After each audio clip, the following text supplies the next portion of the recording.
Elon Musk has been tweeting a lot ever since Donald Trump has been elected, talking about the Department of Government Efficiency. He posted this saying, "Why are people mad about Doge? It's like you are mad at the person that audited your bank account and found out that the bank has been stealing your money for years. Instead of being outraged at the bank, you're angry at the auditor. How does that make any sense?" And now with him considering to have Ron Paul head up the audit of the Federal Reserve with the goal of making all aspects of the government to be fully transparent and accountable to the people, this is such a big deal because the Fed has never had a full audit or full disclosure of monetary policy decisions. For example, the Fed got caught doing $500 billion in swaps overseas with no oversight. And the chairman at the time, Ben Bernanke, was even questioned about giving this $500 billion in swaps to the central banks overseas. And this was his response. So who got the money? To financial institutions in Europe and other countries? Which ones? I don't know. $500 billion and you don't know who got the money? The loans go to the central banks, and they then put them out to their institutions to try to bring down short-term interest rates in dollar markets around the world. Well, let's start with which central banks got the money. There are 14 of them, which are listed I'm sure they're listed in here somewhere. All right, so who actually made that decision to hand out $1 trillion that way, $500 billion? Who made that decision? The Federal Open Market Committee. Okay, and was it done at one time or in a series of meetings? A series of meetings. And under what legal authority? We have a long-standing legal authority to do swaps with other central banks. Do you It's not an emergency authority of any kind. Anything specific about it? Do you know my counsel says Section 14 of the Federal Reserve Act. So this level of corruption is beyond comprehension, and it's been going on for decades. Especially for US taxpayer dollars that has been funding far left state media, it's time to shut it down. For example, the Radio Free Europe and Voice of America are media outlets paid for by the American taxpayers, and it is a state-owned media. These outlets are filled with far left activists. And this guy right here with 2 million Mario Nafal said he worked with these reporters for decades. It's a relic of the past. We don't need government-paid media outlets. And Elon is saying, yes, shut them down. Europe is free now, not counting stifling bureaucracy. Nobody listens to them anymore. It's just radical left crazy people talking to themselves while torching $1 billion a year of US taxpayer money. And so with Elon supporting Ron Paul to lead an audit of the Fed here, the central bank in the United States, we desperately need this. Because here's a clip of Jerome Powell, if you guys haven't seen this yet, chairman of the Federal Reserve, openly admitting to flooding our system with money created out of thin air. Simply flooded the system with money. Yes, we did. That's another way to think about it. We did. Where does it come from? Do you just print it? We print it digitally. So we as a central bank, we have the ability to create money digitally, and we do that by buying treasury bills or bonds or other government guaranteed securities, and that actually increases the money supply.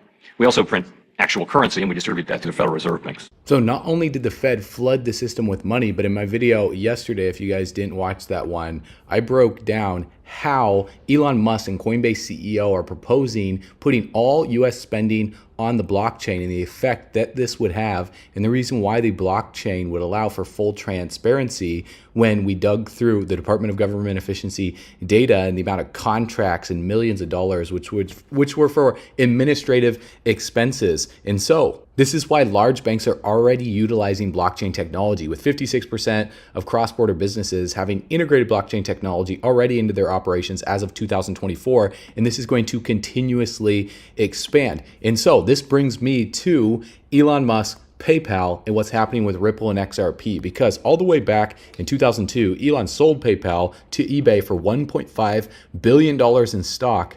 And at the time, Musk was the largest shareholder with 11.72% stake in the company, earning him over $175 million from the sale, which is pennies to him now. But Musk's original vision for PayPal was to turn it into X.com, because X.com was purchased all the way back in 1999, and it merged with competitor Confinity in 2000, and the merger changed its name to PayPal in 2001. So starting in 2023, the X.com domain name began being used for Twitter, which Elon Musk acquired back in 2022. So the whole goal of X.com was to be developed and operated as a financial services website. And here's a clip from Elon a few years ago sharing his vision for X.com. They have been working on an edit button for a year. Well, it's a tricky situation. And it's incredibly complex. Yeah, it's a good one, indeed. I mean, we don't even have an app that's as good as WeChat in China. And like in China, you can like live on WeChat, basically.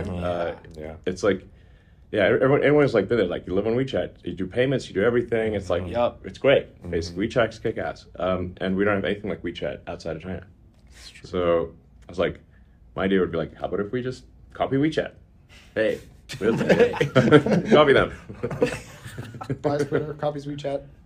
Yeah, pretty much. Yes.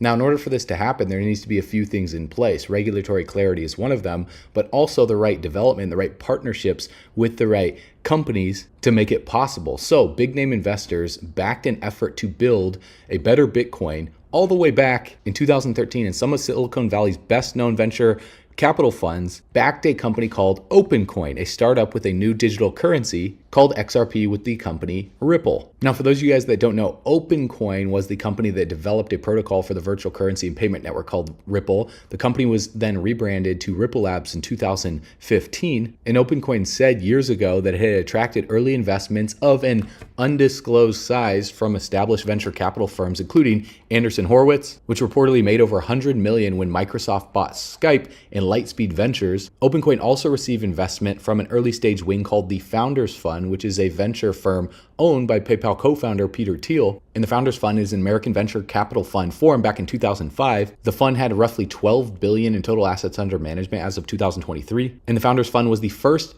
institutional investor in space exploration companies like Elon Musk SpaceX, Palantir Technologies, and an early investor in Facebook.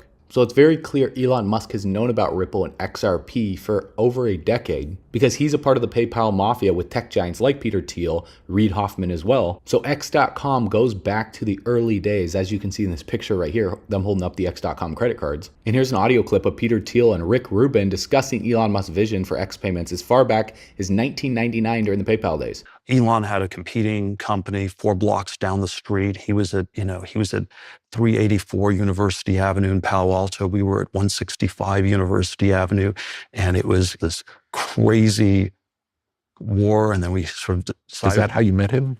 We were just competing like crazy. Yeah. And then we decided to do a 50-50 merger in early March of 2000. Of course, we both had exponential burn rates. It's interesting. Both of you had a similar vision for this digital payment system. Yeah, it was his company was X.com. Elon with his X word obsession. His vision was for it to be sort of this multifaceted online bank, and you'd have checking accounts, and there'd be all these different things you could do. But he had sort of by late '99 also zeroed in on payments as the initial piece to start with. Now, Elon Musk responded December 2024, just saying, true.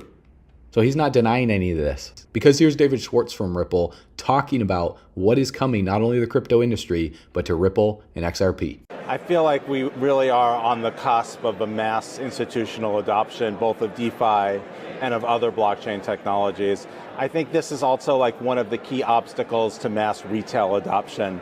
A lot of people in the space previously thought that retail adoption was like the big wave, but I think institutional adoption is a precursor. You have to connect to where people are. You have to go to where the value is.